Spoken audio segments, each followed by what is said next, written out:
Have you seen the meme about how worrying works? Because when you worry about something, 90% of the things you worry about never happen. So it must work. I find it funny because it seems to be the case oftentimes, at least in my life. I don't know about you, but most of the things that I've ever worried about or stressed about, at the end of the day, there's really been no reason. Like, I'm 32 years old very soon, and nothing catastrophic has ever happened in my whole entire life. I have stressed and worried about things since I was a kid. I've always been that type of a person to worry very easily and to overthink. And I'm just starting to learn finally, that the stress will never go away. It's always going to be there. The anxiety and the nervousness of doing things, of being in front of people, of just certain things that are stressful, like when you have a job and you have certain meetings there that are more important than others, you're gonna feel nervous. And finally, I'm starting to realize that it's always gonna be that way. And it helps that I've been reading a book about a Finnish rock star who is now something like 50 years old, and he said that he still feels nervous as hell when he goes on the stage. And I couldn't believe it, I could never have imagined that somebody who has been performing for 20 plus years in front of crowds would still be nervous. So it's actually something it's never gonna go away. So stress also, although I know I am mixing things here, I'm mixing up nervousness, anxiety, and stress, which are different things, I know, clinically speaking, but from an ordinary person's ordinary vocabulary. So that's what I wanted to share, really, ultimately, that I think stress is never going to go away, but it's how do I attempt to prevent my stress from becoming chronic, from becoming something that affects my health physically.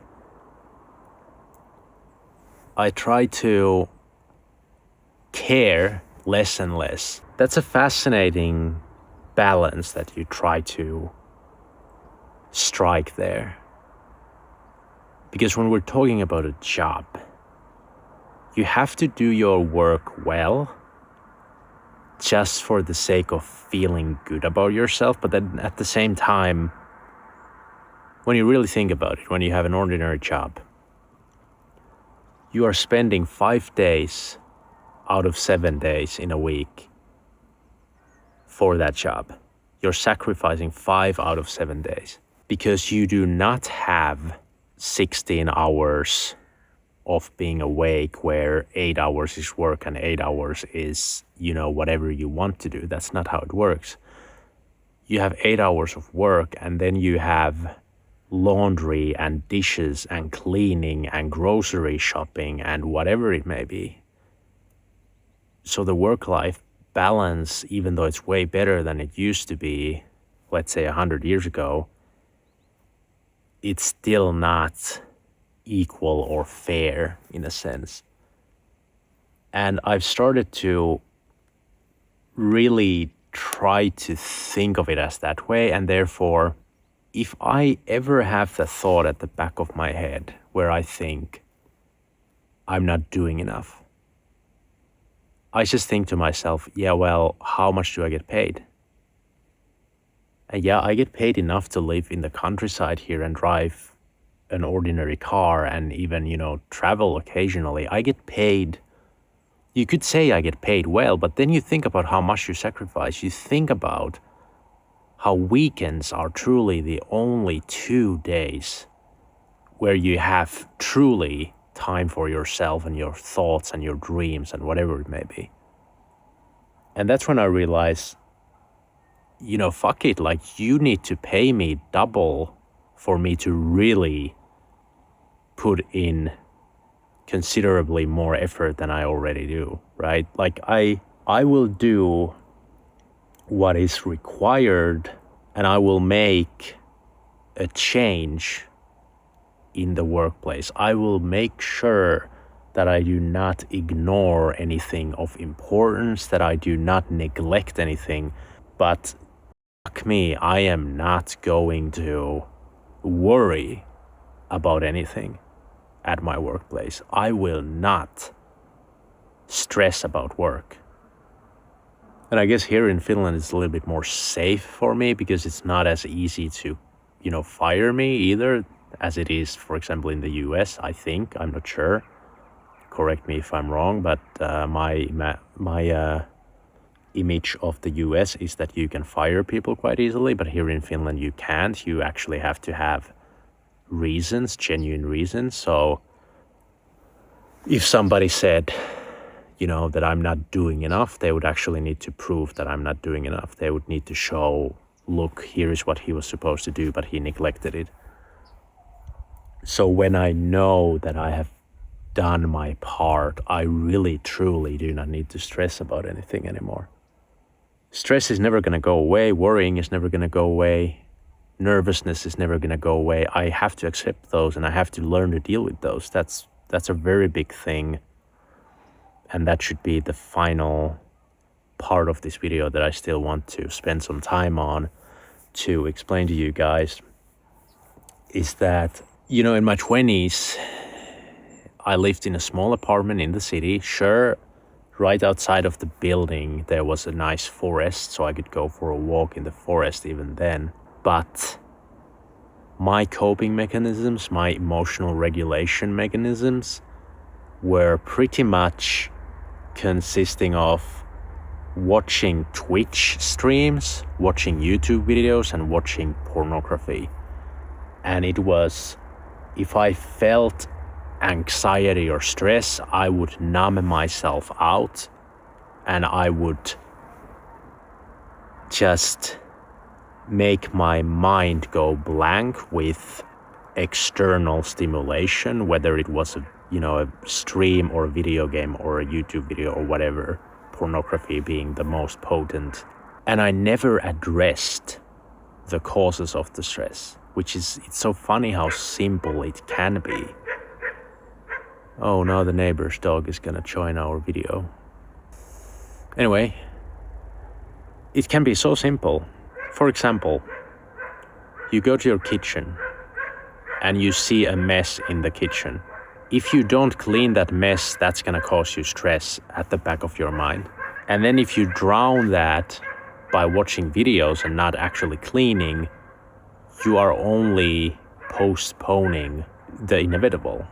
And you know that the inevitable is you actually taking care of that. You have to clean eventually. So I use the cleaning as an example because I think that's one of the biggest, most obvious, easy to comprehend things. But it's the same for everything. It's the same for me. And that's what is so difficult about if you get into, for example, self-improvement.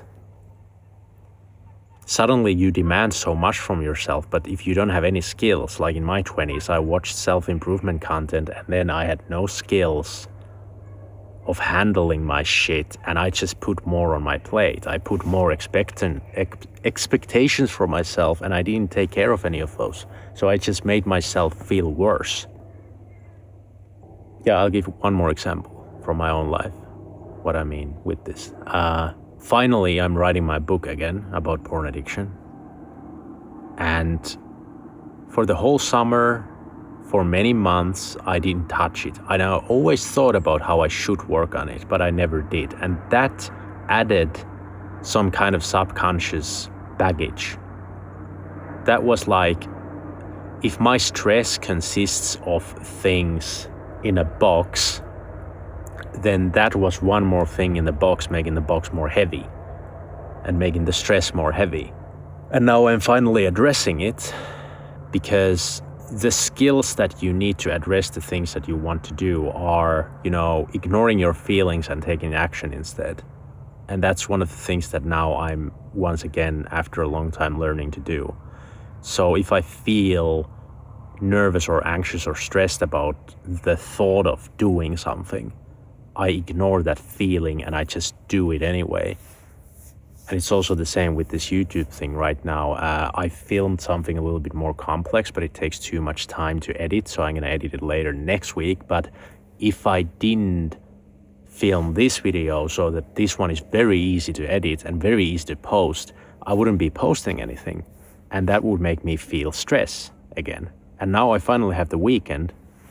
But if I didn't make this video and post this video, I would feel like shit during the weekend. I would be spending time with a friend and with my girlfriend, and in the back of my head I would have stress, which is what I've been having, to be honest, almost the whole time. There's always something at the back of my head that I know that I should be working on. And now things are getting better again. Things are getting lighter again because I'm taking action on those things. But whenever I don't take action on those things, I can't feel at peace. I can't feel calm and genuinely happy, even though I know happiness is not a state that you have 24/7, which is also what I've learned and which is important to understand. We will never find ourselves in a place in life unless we become monks or something. Maybe they can meditate themselves into such bliss, but ordinary people are never going to be happy all the time. But anyway, now this is long enough, so I'm going to do some very light editing, or maybe I'm not. I'm just going to check if this looks good and sounds good enough for publishing, and then I'm going to publish. I don't know. If there was anything you found interesting or worthwhile in this video, then please consider leaving a like, because it helps the algorithm. And a comment also. Comments also help the algorithm a lot. So, I will see you in the next one next week. Thank you for watching. Bye bye.